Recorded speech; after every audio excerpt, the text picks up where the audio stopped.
നമസ്കാരം, spark ലേണിംഗ്സിന്റെ YouTube ക്ലാസ്സിലേക്ക് എല്ലാവർക്കും സ്വാഗതം. നമ്മൾ CPOയുടെ സ്പെഷ്യൽ ടോപ്പിക്കാണ് പഠിച്ചുകൊണ്ടിരിക്കുന്നത്. നിങ്ങൾക്ക് എല്ലാവർക്കും അറിയാം, കഴിഞ്ഞ ക്ലാസ്സുകളിൽ നമ്മൾ പഠിച്ചതിൻ്റെ ബാക്കി ഭാഗമാണ്. അപ്പോൾ ആ വീഡിയോ കണ്ടിട്ടില്ലാത്തവർ ഒന്ന് പോയി കണ്ടിട്ട് വരണേ.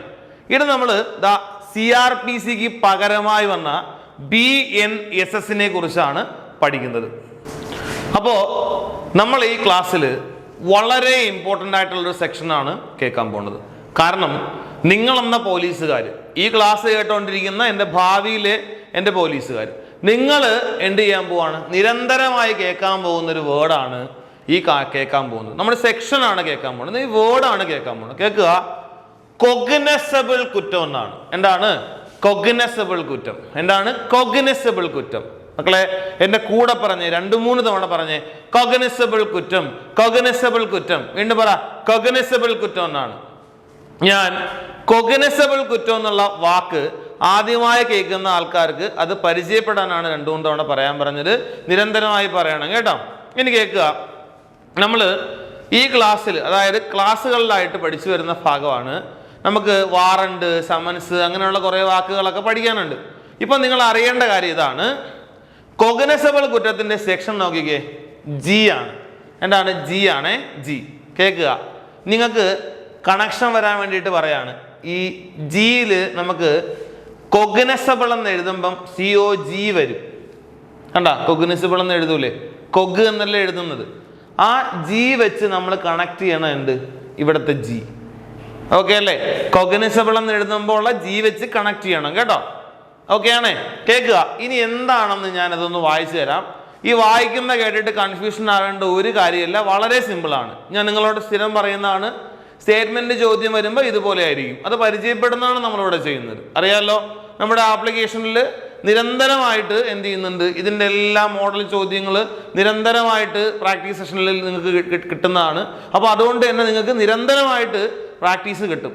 അപ്പോൾ അതുകൊണ്ട് അറിയുക, ഏത് കുറ്റത്തിനാണോ ഒരു പോലീസ് ഉദ്യോഗസ്ഥന് 1-ാം പട്ടിക അനുസരിച്ചോ തത്സമയം പ്രാബല്യത്തിലുള്ള മറ്റേതെങ്കിലും നിയമത്തിന് കീഴിലോ വാറന്റ് കൂടാതെ അറസ്റ്റ് ചെയ്യാനാവുന്ന കുറ്റത്തിനെ വിളിക്കുന്ന പേരാണ് കൊഗ്നസബിൾ കുറ്റം എന്ന് വിളിക്കുന്നത്.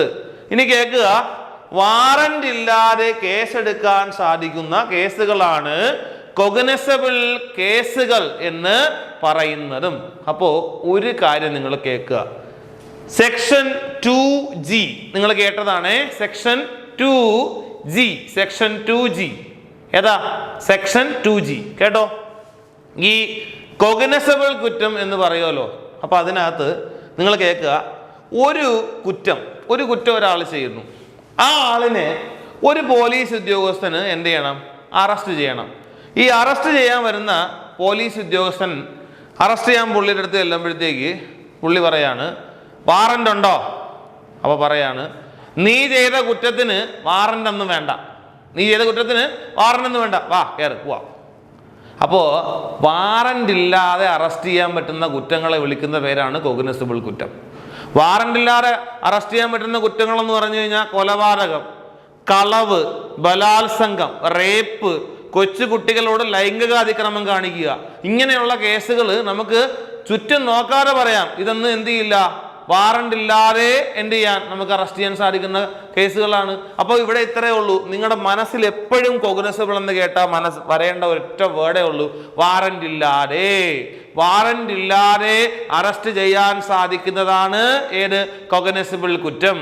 അപ്പോ നിങ്ങൾ പറഞ്ഞുതരും, എനിക്ക് ഇപ്പൊ പറഞ്ഞുതരേ, വാറന്റോട് കൂടി അറസ്റ്റ് ചെയ്യാൻ സാധിക്കുന്ന കുറ്റങ്ങൾ ഏത്? അത്രേ ഉള്ളൂ. ഏത്? നോൺ കൊഗ്നസബിൾ കുറ്റം. വാറന്റോട് കൂടി, വാറന്റ് ഇല്ലാതെ കൊഗ്നസബിൾ, വാറന്റോട് കൂടി നോൺ കൊഗ്നസബിൾ, വാറന്റ് ഇല്ലാതെ കൊഗ്നസബിൾ, വാറന്റോട് കൂടി നോൺ കൊഗ്നസബിൾ കുറ്റങ്ങളാണ്. ഇതാണ് നമ്മൾ ഈ ഭാഗത്ത് കേൾക്കുന്നത്. അപ്പൊ കൊഗ്നസബിൾ കുറ്റം എന്ന് കേൾക്കാം, നോൺ കൊഗ്നസബിൾ കുറ്റം എന്ന് കേൾക്കാം. ഇതൊക്കെ നിങ്ങളുടെ മനസ്സിലേക്ക് വരണം. ക്ലിയർ ആണ്? അപ്പോ ഇത് ഓർമ്മിക്കുക. നമ്മൾ നോൺ കൊഗ്നസബിൾ കുറ്റത്തിന്റെ നമ്മൾ സെക്ഷൻ പഠിക്കുന്ന ഇവിടെയല്ല, ഇതിൽ കൊഗ്നസബിൾ കുറ്റം മാത്രമേ വന്നിട്ടുള്ളൂ. കൊഗ്നസബിൾ കുറ്റം എന്ന് പറഞ്ഞു കഴിഞ്ഞാൽ നമുക്ക് അറിയാം, വാറന്റ് ഇല്ലാതെ പോലീസുകാർക്ക് ഒരാളിനെ അറസ്റ്റ് ചെയ്യാം. വാറന്റ് ഇല്ലാതെ ഒരു കേസ് എടുക്കാൻ പറ്റുമെങ്കിൽ അതിനെ വിളിക്കുന്ന പേരാണ് കൊഗ്നസബിൾ കേസ്. നമ്മൾ പറഞ്ഞു COG എന്ന് കൊഗ്നസബിൾ എന്ന് എഴുതുമ്പോൾ ആ G വെച്ച് നമ്മൾ ഇതിൽ കണക്ട് ചെയ്യും. 2G ആണ്. ശരിക്കും പറഞ്ഞാൽ 21G എന്നാണ് നിങ്ങളുടെ സിലബസിലുള്ള അനുസരിച്ച് ഞാൻ 2G എന്ന് ഇവിടെ കൊടുത്തിരിക്കുന്നു എന്ന് മാത്രമേ ഉള്ളൂ. അടുത്തത് സെക്ഷൻ 2H ആണ്. 2H ആണ്. ഇത് കുറച്ച് കൺഫ്യൂഷൻ ഉണ്ടാക്കുന്ന സ്റ്റേറ്റ്മെന്റ് ആണ് കൊടുത്തിരിക്കുന്നത്. ഇത് നിയമസംഹിതയാണ്. നിയമം ചിട്ടപ്പെടുത്തിയിരിക്കുന്നതിന് കുറച്ച് നടപടിക്രമങ്ങളൊക്കെ ഇതിനകത്ത് കാണാൻ സാധിക്കും. എങ്കിലും നിങ്ങൾ മനസ്സിലാക്കുക, ഇത് H ആണ്. ഇതെന്താണ്? പരാതിയാണ്. അപ്പോൾ എന്താണ്?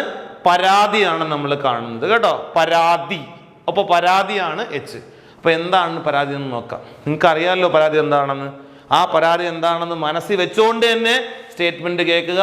കൺഫ്യൂഷൻ ഉണ്ടാവരുത്. ഞാൻ തുടക്കത്തിലേ പറയാണ്. ഓക്കെ അല്ലേ? നോക്കുക, ഒരു മജിസ്ട്രേറ്റ് ഈ സംഹിതയിൻ കീഴിൽ നടപടി എടുക്കണമെന്ന ലക്ഷ്യത്തോടെ അദ്ദേഹത്തോട് അറിയപ്പെടുന്നവനോ അറിയപ്പെടാത്തവനോ ആയ ഏതോ ആൾ ഒരു കുറ്റം ചെയ്തിരിക്കുന്നുവെന്ന് വാക്കാലോ ലിഖിതമായോ ചെയ്യുന്ന ഏതെങ്കിലും ആരോപണം എന്നർത്ഥമാക്കുന്നതും അതിൽ പോലീസ് റിപ്പോർട്ട് ഉൾപ്പെടാത്തതുമാകുന്നു എന്നാണ് ഇതിനകത്ത് എഴുതി വെച്ചിരിക്കുന്നത്. കേട്ടപ്പോഴേ കൺഫ്യൂഷൻ അല്ലേ? എടാ ഒരു കാര്യമില്ല, നിങ്ങൾ ഇതേപോലെ ഒന്ന് കേട്ട് നോക്കിക്കേ. ഒരു മജിസ്ട്രേറ്റ് ഈ സംഹിതയിൻ കീഴിൽ നടപടി എടുക്കണമെന്ന ലക്ഷ്യത്തോടെ, ഇതിനകത്തൊന്നുമില്ല. മജിസ്ട്രേറ്റിന് നടപടി എടുക്കണം. ഏത് പ്രകാരം? BNSS പ്രകാരം. ഇനി കേട്ടോ, അദ്ദേഹത്തോട് അറിയപ്പെടുന്നവനോ അറിയപ്പെടാത്തവനോ ആയ ഏതോ ഒരാൾ ചെയ്ത ഏതോ ഒരാൾ ഒരു കുറ്റം ചെയ്തു എന്ന് വാക്കാലോ ലിഖിതമായോ ചെയ്യുന്ന ഏതെങ്കിലും ആരോപണം. നിങ്ങളുടെ കാര്യം മനസ്സിലാക്കുക. മജിസ്ട്രേറ്റിന് അറിയപ്പെടുന്നവനോ അറിയപ്പെടാത്തവനോ ആയ ഏതോ ഒരാള് ഒരു കുറ്റം ചെയ്തു എന്ന് വാക്കാലോ ലിഖിതമായോ ചെയ്യുന്ന ഏതെങ്കിലും ഒരു ആരോപണം. ഇത്രയേ ഉള്ളൂ. മജിസ്ട്രേറ്റിന് അറിയാവുന്ന ആളായിരിക്കും, അറിയാത്ത ഒരാളായിരിക്കും. ആ ആള് ചെയ്യുന്ന ഒരു കുറ്റം ഒരു ആരോപണമായിരിക്കും. ഈ ആരോപണമാണല്ലോ കംപ്ലൈന്റ് എന്ന് നമ്മൾ വിളിക്കുന്ന. ഏത്? പരാതി എന്ന് വിളിക്കുന്നത്. അത് എന്തായിരിക്കരുത്? അതിൽ പോലീസ് റിപ്പോർട്ട് ഉൾപ്പെടുന്നതല്ലാത്തത് ആയിട്ടുള്ള കാര്യങ്ങൾ നമ്മൾ വിളിക്കുന്ന പേരെന്താ? പരാതി എന്നാണ്. നിങ്ങൾ ഒരു പോലീസ് സ്റ്റേഷനിൽ പോയി കഴിഞ്ഞാൽ നിങ്ങൾ പരാതി ഇങ്ങനെയാണോ കൊടുക്കുന്നത്? നിങ്ങൾ അവിടുത്തെ SHO കണ്ട് എന്ത് ചെയ്യും? നമുക്ക് ഇങ്ങനൊരു പരാതി ഉണ്ട്, ആ പരാതി ഇതാണെന്ന് പറഞ്ഞു കൊടുക്കും. എന്ത് ചെയ്യുന്നു, ഞാൻ നടന്നു പോകുന്ന വഴിയിൽ എന്നെ ഒരാൾ ആക്രമിച്ചു എന്ന് പറഞ്ഞാൽ അതൊരു പരാതിയാണ്. ആ പരാതി ആരാ കൊടുത്തിരിക്കുന്നത്? നമ്മളാ കൊടുത്തിരിക്കുന്നത്. ഈ പറയുന്ന ആളിന് മജിസ്ട്രേറ്റിന് അറിയാമോ? അറിയുന്ന ആളാവാം, അറിയാത്ത ആളായിരിക്കാം. പിന്നീട് എന്താ, ഈ ആള് ഈ പറയുന്നത് പോലീസ് ഉദ്യോഗസ്ഥന്റെ അന്വേഷണ റിപ്പോർട്ട് ആവാൻ പാടില്ല എന്നേ പറയുന്നുള്ളൂ. അപ്പൊ ആരോപണമാണ് ഏത്? ഈ പരാതി. ഈ സ്റ്റേറ്റ്മെന്റ് ഒക്കെ കണ്ടു കഴിഞ്ഞാൽ നമുക്ക് വേറെന്തോ ആണെന്ന് തോന്നും. അപ്പൊ 2H ആണ് ഏത്? പരാതി എന്ന് പറയുന്നത്. 2H പരാതി എന്നാണ്. അപ്പൊ 2H പരാതിയാണ്. അടുത്തത് സെക്ഷൻ K ആണ്. സെക്ഷൻ ഏതാണ്? സെക്ഷൻ K ആണ്. ഇത് അന്വേഷണ വിചാരണ എന്നാണ്. എന്താ വിളിക്കുന്നത്? അന്വേഷണ വിചാരണ കേട്ടോ. ഏതാണ്? അന്വേഷണ വിചാരണ. ഈ അന്വേഷണ വിചാരണ എന്താണെന്ന് ചോദിച്ചാൽ വളരെ എളുപ്പമാണ്, കേൾക്കുക. ഈ സംഹിതയിൽ മജിസ്ട്രേറ്റോ കോടതിയോ നടത്തുന്നതും വിചാരണ അല്ലാത്തതുമായ ഏതൊന്നും അന്വേഷണ വിചാരണയായിട്ട് എന്ത് ചെയ്യുന്നു? കണക്കാക്കുന്നു. വളരെ എളുപ്പമാണ്. നോക്കിയേ, ഈ നിയമത്തിന്റെ കീഴിൽ, ഏത് നിയമം? BNSSന്റെ കീഴില് ഈ സെക്ഷൻ പ്രകാരം എന്ത്? മജിസ്ട്രേറ്റോ കോടതിയോ നടത്തുന്നതും വിചാരണ അല്ലാത്തതുമായ ഏതെന്നും അന്വേഷണ വിചാരണയായി കണക്കാക്കുന്നു. കോടതിയിൽ വെച്ച് നടത്തുന്ന വിചാരണയല്ല നമ്മൾ പറയുന്നത്. അതായത് കോടതി നടത്തുന്ന വിചാരണ അല്ലാത്തത് എന്നാണ് കൊടുത്തിരിക്കുന്നത്. കണ്ടല്ലോ, വിചാരണ അല്ലാത്തതെന്ന് വെച്ച് കഴിഞ്ഞാൽ അല്ലാതെ ഇത് മജിസ്ട്രേറ്റിനോ കോടതിക്കോ എന്ത് അന്വേഷണ സമയത്ത് ചോദ്യം ചോദിക്കുന്നതിന് പറയുന്ന കാര്യമാണ് ഏത്? അന്വേഷണ വിചാരണ. അപ്പൊ ഇതാണ് ഏത്? സെക്ഷൻ K, അന്വേഷണ വിചാരണ. അന്വേഷണ വിചാരണ. അപ്പോ മജിസ്ട്രേറ്റോ കോടതിയോ വിചാരണ വേളയിൽ അല്ലാതെ ഒരു പ്രതിയുടെ അടുത്ത് എന്തെങ്കിലും ചോദിച്ചാൽ, അല്ലെങ്കിൽ ഒരു വ്യക്തിയുടെ അടുത്ത് എന്തെങ്കിലും ചോദിച്ചാൽ അതിന് നമുക്ക് എന്ത് വിളിക്കാം? ഒരു കേസുമായി ബന്ധപ്പെട്ടാണെങ്കിൽ അന്വേഷണ വിചാരണ എന്ന് വിളിക്കാം. സെക്ഷൻ ഏതാണ്? 2K ആണ്. ശ്രദ്ധിക്കുക, 21K ആണ് കേട്ടോ. എന്താണ്? 21K ആണ്. അപ്പോൾ സെക്ഷൻ 21K ആണ്. മറന്നു പോകരുത്, 21K.